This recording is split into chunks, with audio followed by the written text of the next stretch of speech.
On this day in history, July 4th, 362 BC, the Battle of Mantinea is fought, in which the Thebans, led by Epaminondas, defeated the Spartans. Included in the following is an excerpt from the 1944 edition of the Encyclopedia Britannica, going over the history of the battle. The second and more justly famous battle took place in 362, and is memorable not only for Epaminondas' further development of the epoch-making tactics which he had introduced at Leuctra, but also for his death in the moment of victory. He is immortalized by two battles. A year after Leuctra, Epaminondas had led the forces of the newly formed Arcadian League in a march on virgin Sparta itself. The march had been admirably carried out in 3 converging columns, over mountain routes in midwinter, and with deep strategical insight. Epaminondas had made an indirect approach to his goal, slipping past Sparta and then moving up from its rear. Strong reinforcements came to Sparta from her allies in the Peloponnesian League, and his own design was thwarted by the dwindling away of his own allies, whose troops preferred easy plunder to the chance of decisive victory. He was thus compelled to retire rather than pay exorbitantly for military success, but only after establishing the new Messenian state as a check on, and counterpoise to, Sparta in southern Greece.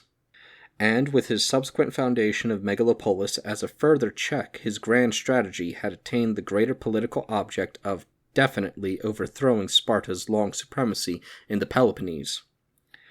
But with his subsequent, if temporary, succession, Theban democracy forfeited its advantages by short-sighted policy and blundering diplomacy, and enabled its Arcadian allies, repudiating gratitude in growing conceit and ambition, to dispute Theban leadership. Thus, in 362, Thebes was driven to choose between reasserting her authority and sacrificing her prestige.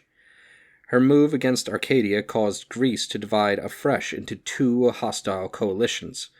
Once more, Epaminondas made a surprise spring at Sparta, but he was deprived of the fruits of his night march through a deserter warning the Spartan main army in time for it to hurry back and safeguard the capital. Epaminondas then stood on guard at Tegea, while the enemy forces concentrated at Mantinea. The valley in which these places lay is shaped like an hourglass by the surrounding mountain ranges, and at the mile-wide waste the Spartans and their allies took up a strong position. He determined to seek a decision by battle, but as in his strategy, so in his grand tactics showed the art by an indirect approach.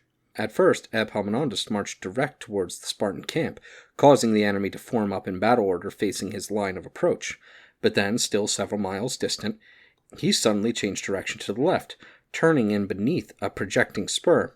This surprise maneuver threatened to take in enfilade the Spartan right, and to dislocate still further the Spartans' battle dispositions. He halted his troops and made them ground arms as if to encamp. The deception succeeded. The enemy were induced to relax their battle order, allowing men to fall out and their horses to be unbridled. Meanwhile, Epaminondas was actually completing his battle dispositions behind a screen of light troops. Then, on a signal, the Theban army took up its arms and swept forward.